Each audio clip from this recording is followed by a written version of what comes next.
Hello students, talent classes के इस YouTube channel पर आप सभी का स्वागत है। आज हम क्लास 10th के फिजिक्स में विद्युत धारा यानी इलेक्ट्रिसिटी में जो मेन क्वेश्चन है उसको हम यहाँ पे पढ़ेंगे। ठीक है, तो अगर ये पूछा जाए कि ओम का नियम क्या होता है, तो ओम का नियम किसे कहते हैं कि किसी निश्चित ताप पर किसी चालक पदार्थ के सिरों के बीच का विभवांतर उसमें प्रवाहित धारा के समानुपाती होता है। ठीक है, आइए यहाँ पे लिखकर समझते हैं। तो ओम का नियम, ओम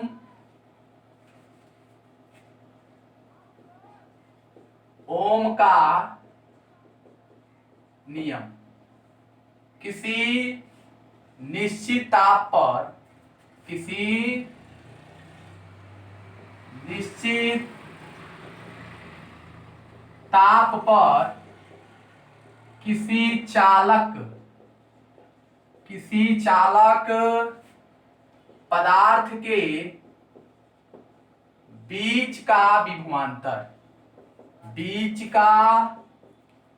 विभवांतर उसमें प्रवाहित धारा के समानुपाती होता है। समानुपाती को अनुक्रमानुपाती भी लिख सकते हैं। ठीक है, हमने डिफिनीशन यहाँ पे क्या लिखा कि किसी निश्चित ताप पर किसी चालक पदार्थ के बीच का विभवांतर उसमें प्रवाहित धारा के समानुपाती होता है। चालक पदार्थ क्या होता है? कोई तार हो सकता है, ठीक है, जो भी हो। तो यहाँ पे मान लीजिए कि ये ए बी कोई चालक पदार्थ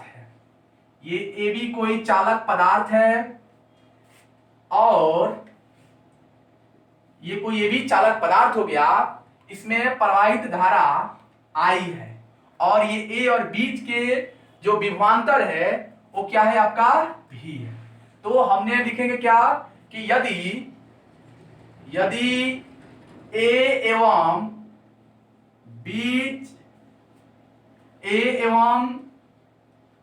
बी के बीच का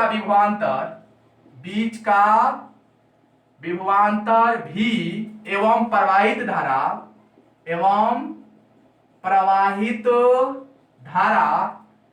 आई हो तो ओम के नियम से, यानी ओम का जो नियम का जो डिफिनीशन है उससे क्या होगा कि किसी निश्चित ताप पर किसी चालक पदार्थ के बीच का जो विभवांतर होता है उसमें जो प्रवाहित धारा होता है वो क्या होता है? समानुपाती होता है। यानी इसका विभवांतर क्या है? भी है। तो भी किसके समानुपाती होना चाहिए? आई के। तो यहां से ये जो समानुपाती का जो सिंबल आया है, ये जब हटाएंगे तो क्या चाहिए? कोई नियतांक चाहिए। तो यहां से क्या हो जाएगा? भी बराबर आई आर, जहां आर क्या है? ये समानुपाती के लिए आया है, और ये क्या है? नियतांक है। यहां पर लिख सकते हैं जहां आर एक नियतांक है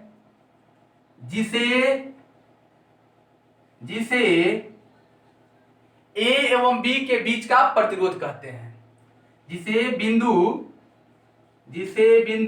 ए एवं बी के बीच का प्रतिरोध कहते हैं, प्रतिरोध है। ठीक है, तो यहां से एक फॉर्मूला मिल गया कि भी किसके बराबर? भी बराबर क्या होता है? आई आर होता है।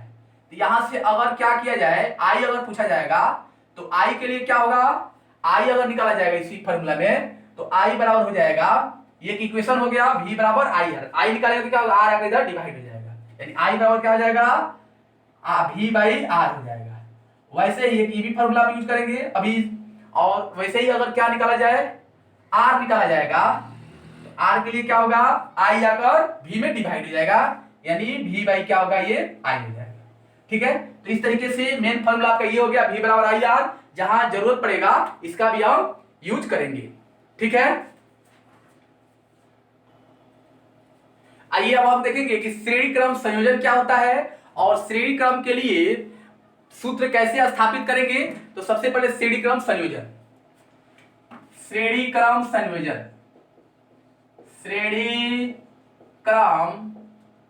प्रतिरोधों का श्रेणी क्रम संयोजन, यानी यहां पर लिखेंगे प्रतिरोधों का श्रेणी क्रम संयोजन, यानी अगर बहुत सारे प्रतिरोध को श्रेणी क्रम में किस प्रकार जोड़ा जाता है, इसका डिफिनेशन क्या होगा, और इसके लिए सूत्र हम स्थापित करेंगे R1 R2 R3, यानी जो भी उसमें क्या रिलेशन होगा उसको देखेंगे। तो प्रतिरोधों का श्रेणी क्रम क्या होता है कि जब पहले प्रतिरोध के दूसरे छोर को दूसरे प्रतिरोध के पहले छोर से तथा दूसरे प्रतिरोध के दूसरे छोर को तीसरे प्रतिरोध के पहले छोर से अगर जोड़ेंगे तो इस तरह के संयोजन को श्रेणी क्रम संयोजन कहते हैं। आइए यहां पर लिखकर समझते हैं। लिखेंगे क्या इसका डिफिनेशन, जब पहले प्रतिरोध के दूसरे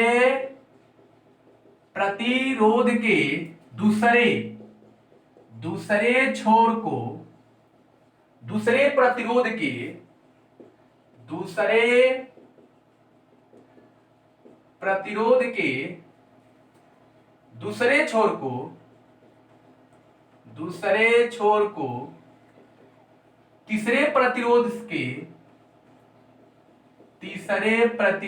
तीसरे प्रतिरोध के पहले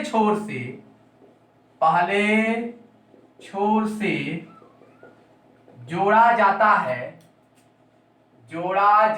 है तब इस प्रकार के संयोजन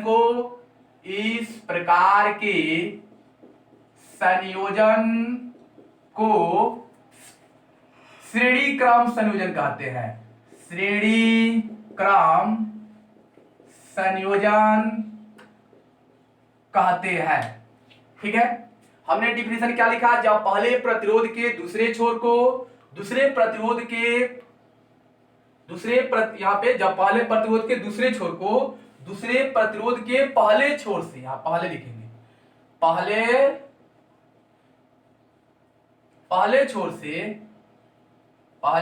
से और तीसरे प्रतिरोध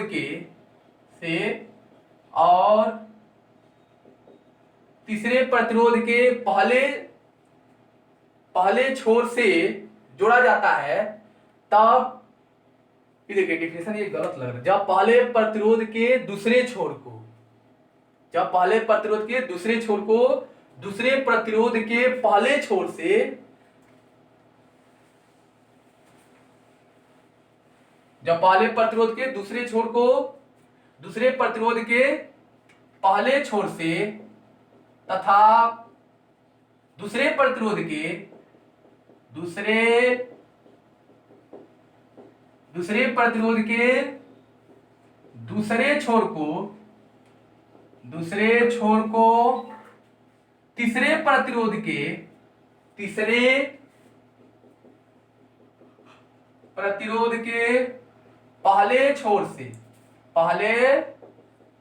से जोड़ा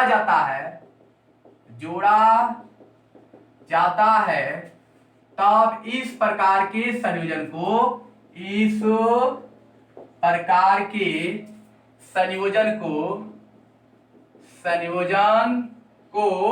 श्रेणी क्रम संयोजन कहते हैं।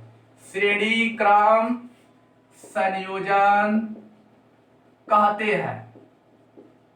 हो गया। आइए इसका डायग्राम यहाँ पे ड्रॉ करते हैं। अगर डायग्राम आप आसानी से देख लेते हैं तो ये डिफिनेशन अपने से लिख सकते हैं। ठीक है, इसलिए पहला छोर, दूसरा छोर, तीसरा, ये क्या हो रहा है, थोड़ा गड़बड़ होने के चांस है। या डायग्राम से देखिए, मान लीजिए कि ये पहला प्रतिरोध है, ये ए बिंदु पर, ये पहला प्रतिरोध क्या हो गया, ये बी बिंदु हो गया, और यहां से ये दूसरा प्रतिरोध स्टार्ट हो रहा है, फिर ये हो गया सी बिंदु कर देते हैं, और फिर यहां से आपका ये तीसरा प्रतिरोध स्टार्ट हो गया, ये डी बिंदु हो गया। ठीक है, और ये डायग्राम को देखिए, ये हो गया ए बी पहला प्रतिरोध हो गया, ये बी सी दूसरा प्रतिरोध हो गया, और सी डी ये तीसरा प्रतिरोध हो गया। मान लीजिए ये R1 हो गया, और ये हो गया R2, और ये आपका हो गया R3। यानी हमने यहाँ पर देखिए, अब इसमें डिफिनेशन देखिए, ये पहला प्रतिरोध है ये बी, इसका ये कौन सा छोर हो गया, दूसरा हो गया, और ये दूसरा प्रतिरोध हो गया, और ये दूसरा प्रतिरोध के लिए ये कौन सा छोर हो गया, इसका पहला छोर हो गया, और ये दूसरा प्रतिरोध का ये दूसरा छोर हो गया, और ये तीसरा प्रतिरोध का पहला छोर हो गया। तो कैसे हमने डिफिनेशन लिखवाया है कि जब पहला प्रतिरोध के दूसरा छोर को दूसरे प्रतिरोध के पहले छोर से और दूसरे प्रतिरोध के दूसरे छोर को तीसरे प्रतिरोध के पहले छोर से जोड़ते हैं तब इस प्रकार के संयोजन को श्रेणी क्रम संयोजन कहते हैं। ठीक है, तो अब क्या हम देखेंगे कि श्रेणी क्रम में अगर ये R1 R2 और R3 को इस प्रकार अगर जोड़ा जाए तो इसमें क्या रिलेशन होगा और इसका यूज कैसे करेंगे उसको हम देखेंगे। आइए अब श्रेणी क्रम के लिए व्यंजक यहां पे ड्राइव करते हैं और उसका सूत्र कैसे यूज करते हैं उसको हम बताएंगे। तो यहां पे क्वेश्चन करके लिख देते हैं कि श्रेणी क्रम प्रतिरोध के लिए श्रेणी क्रम प्रतिरोध के लिए सिद्ध करें कि या श्रेणी क्रम प्रतिरोध के लिए व्यंजक स्थापित करें, व्यंजक स्थापित करें, व्यंजक स्थापित करें। तो इसके लिए क्या करेंगे, एक डायग्राम बनाएंगे। तो डायग्राम इस प्रकार बना लेते हैं। मान लीजिए कि ये आपका बैटरी हो गया, ये बैटरी हो गया और ये कुंजी है, ये आपका हो गया एमीटर। ठीक है, ये एक परिपथ बना रहे हैं और इसमें ये हो गया एक प्रतिरोध, ये दूसरा हो गया और ये आपका तीसरा हो गया। एक दूसरे से ये ए बिंदु, बी बिंदु और ये हो गया सी और ये आपका हो गया डी। ठीक है, यहां से ये धारा ऐसे चल रहा है। ठीक है, ये एक परिपथ हो गया। इस परिपथ के बारे में यहां पर लिख देते हैं। मान लीजिए ये ए बी सी डी, ये तीन प्रतिरोध, ये R1 है, ये आपका हो गया ये R2 और ये हो गया R3। ठीक है, एक दूसरे क्या है, ये श्रेणी क्रम में जुड़े हुए हैं। यहाँ पर क्या लिखेंगे, माना कि, कुछ लिखने वाला काम उसको लिख लेते हैं। लिखेंगे क्या, माना कि R1 R2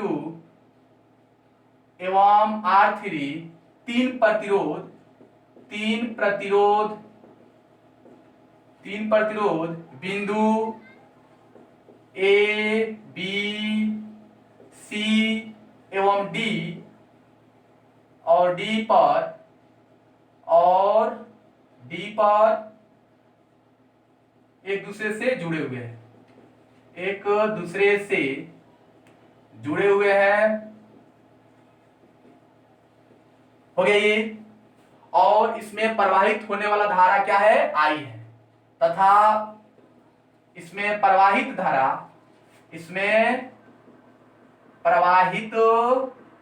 धारा I है। हो गया। अब देखिए, अब यहां से क्या करेंगे, ये हो गया लिखने के लिए लिख दिए। अब यहां से क्या करेंगे कि अगर मान लीजिए कि ए और बी के बीच का हम विभवांतर निकालने जा रहे हैं। ठीक है, ए और बी के बीच का विभवांतर निकालेंगे, बी और सी के बीच का विभवांतर निकालेंगे, सी और डी के बीच का विभवांतर निकालेंगे। इस फॉर्मूला का यूज भी करेंगे, यानी जो हमने अभी प्रूव किया था, बी बराबर क्या होता है, आई आर होता है। तो यहां से हम क्या निकाल लेते हैं, आई निकालते हैं। ठीक है, तो आई बराबर क्या हो जाएगा, ये यहां से आई का हमने बारे में बताया था, v बाई क्या होगा, आर होगा।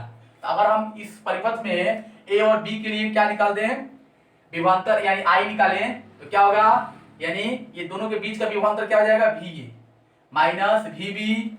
अब आई क्या हो जाएगा, R1 हो जाएगा। ठीक है, इसमें हमने लिखा, माना कि R1 R2 एवं R3 तीन प्रतिरोध बिंदु ए बी सी और डी पर एक दूसरे से जुड़े हुए हैं, तथा इसमें प्रवाहित धारा I और ए, और क्या लिख देंगे, इसमें विभवांतर क्या है, प्रवाहित धारा I और विभवांतर भी है, विभवांतर क्या है, भी है। हो गया। तब लिखेंगे क्या, ओम के नियम से, ओम के नियम से ए और बी के बीच का विभवांतर क्या हो जाएगा, यानी ये दोनों के बीच का धारा निकाल रहे हैं I। ओम के नियम से क्या हो जाएगा, ए एवं बिंदु ए एवं बी के बीच प्रवाहित धारा I बराबर, प्रवाहित धारा I बराबर, I बराबर क्या होगा, इस A और B के बीच प्रवाहित धारा I बराबर क्या होगा, यानी I बराबर क्या होता है, V बाई R होता है, यानी A और B के बीच का विभवांतर, ये क्या हो जाएगा, VA माइनस VB बाई क्या हो जाएगा, इसमें R है यानी ये रेजिस्टेंस क्या है इसका, R1 है, ये रख देंगे यहाँ पे R1, क्रॉस मल्टीप्लीकेशन करेंगे तो I R1 बराबर VA माइनस VB, ये हो गया इक्वेशन फर्स्ट। ठीक है, अब क्या लिख देंगे, इसी प्रकार सिमिलरली इसी प्रकार क्या लिखेंगे कि ये हो गया A और B के बीच प्रवाहित धारा I निकल गया, वैसे ही B और C के बीच प्रवाहित धारा I निकालेंगे, तो यहां से इधर देखिए, यहां से क्या होगा कि IR2, इसके बीच भी धारा क्या है, IA है, तो इसी प्रकार IR2 निकालेंगे तो क्या होगा, VB माइनस VC, यार IR2 क्या हो जाएगा, ये VB माइनस VC, जैसे ये IR1 क्या आया है, VA माइनस VB आया है, VA माइनस VB, वैसे ही IR2 निकालेंगे तो क्या होगा, VB माइनस VC, ये इक्वेशन सेकंड हो जाएगा। और C और D के बीच के लिए क्या हो जाएगा, C और D के बीच के लिए हो जाएगा IR3 बराबर क्या हो जाएगा, VC minus VD, equation third हो जाएगा। 1, 2 और 3 को जोड़िए, यानी यहां से क्या हो जाएगा, समीकरण 1 प्लस 2 प्लस 3 से तीनों का लेफ्ट में जोड़ लीजिए, IR1 plus IR2 plus IR3, इधर क्या है, VA minus VB plus VB minus VC plus VC minus VD, तो इसमें ये आपका VB से VB कट जाएगा, VC से ये VC कट जाएगा, और यहां से क्या होगा, I कॉमन ले लेंगे, और ये हो जाएगा R1 plus R2 plus I3, और इधर हो जाएगा VA माइनस VD, इक्वेशन 4 हो जाएगा। ठीक है, अब क्या करेंगे, अगर मान लीजिए कि A एवं D में प्रवाहित धारा I और इसका समतुल्य प्रतिरोध R हो, तो क्या लिखेंगे, यदि A एवं D के बीच का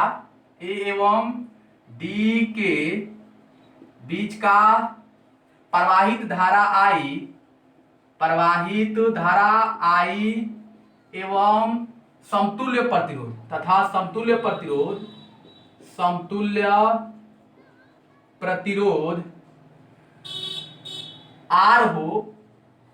R हो तो, अगर मान लीजिए कि ये इसके बीच में तो प्रवाहित धारा I है, ये है, और समतुल्य प्रतिरोध क्या, R1 R2 R3 के लिए क्या है, R हो, तब क्या होगा, यहां से इसके बीच का क्या निकाल दें, I निकाल देते हैं, यानी I बराबर क्या होगा, I के लिए फॉर्मूला यहाँ पे क्या है, VA, यानी VA तीनों बिंदु के बीच का निकाले, VA माइनस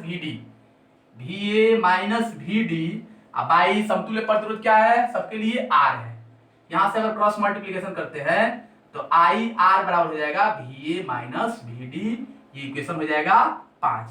4 और 5 को देखिए, 4 और 5 में क्या है, दोनों में राइट साइड इक्वल है, इसलिए लेफ्ट साइड इक्वल हो जाएगा। यहाँ पे एक लाइन लिख देते हैं, लिखेंगे क्या कि समीकरण 4 और 5 से, समीकरण 4 और 5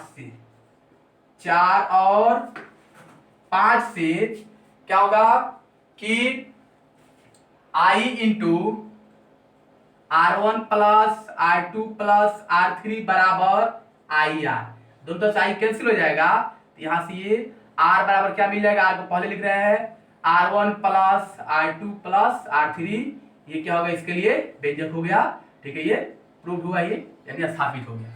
अब हम क्या करेंगे कि इसको अगर दिखाई नहीं दे रहा है, इसको ऊपर देख लीजिएगा। ठीक है, ये जो है इसमें से क्या किया है कि ये कॉमन ले लेंगे इसको, ठीक है, इसको समीकरण 4 5 इधर देख लीजिए, समीकरण 4 और 5 से,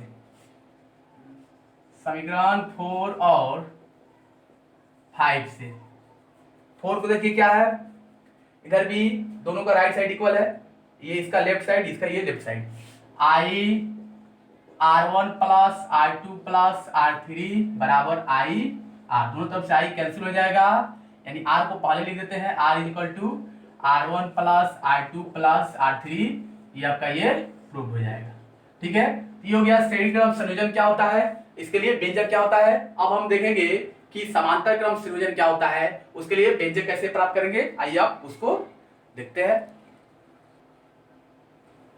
ठीक है, आज का वीडियो इतना ही रहने देते हैं, वीडियो लंबा हो रहा है। ठीक है, तो अगले वीडियो में श्रेणी समांतर क्रम संयोजन क्या होता है और उसके लिए व्यंजक प्राप्त करेंगे और साथ ही साथ ओम के नियम का सत्यापन भी करेंगे। ठीक है, आज के वीडियो में इतना ही रहने, तब तक के लिए नमस्कार, फिर मिलते हैं अगले वीडियो।